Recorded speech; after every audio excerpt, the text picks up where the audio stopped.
Government వచ్చిన తర్వాత మీకు ఎలా ఉంది పరిపాలన విధానం? చాలా బాగుంది సార్, చాలా హ్యాపీగా.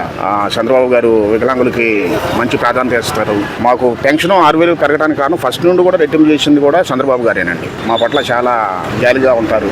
ఏది జగన్మోహన్ రెడ్డి మేము వికలాంగులు పెద్దపేట వేసాం, వికలాంగులని చూసాం, అది ఇదని మాట్లాడుతున్నాము. ఏం లేదండి, ఆయన ఉన్నప్పుడు మా చంద్రబాబు గారు రాజీనామా చేసినప్పుడు 3,000 పెంచారు మాకు.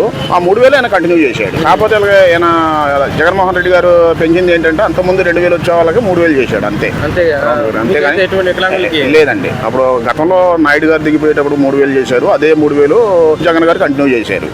ఇప్పుడు ఒకసారిగా చాలా హ్యాపీగా ఫీల్ అవుతున్నాం అండి. దానివల్ల రెంట్ కట్టుకొని జీవనోపాధి కానీ చాలా హ్యాపీగా ఫీల్ అవుతున్నాం. ఇప్పుడు అన్న క్యాంటీన్లు పెట్టడం మీకు ఎలా అనిపిస్తుంది? హ్యాపీగా ఫీల్ అవుతుంది. ఫుడ్ కూడా బాగుంటుంది సార్. నేను అప్పుడప్పుడు తింటాను అన్న క్యాంటీన్ ద్వారాగా. అప్పుడు జీవనోపాధి లేని వాళ్ళు చాలా మంది ఉంటారు. వాళ్ళు ముసలోళ్ళని వాళ్ళని వీళ్ళని వాళ్ళు లభ్యంగా. నేనే నెక్స్ట్ వస్తాను, మళ్ళీ ముఖ్యమంత్రి అవుతాను, అది ఇదని జగన్మోహన్ రెడ్డి చెప్తున్నారు. ఒకసారి చూడమన్నారు సార్, చూశారు జనం.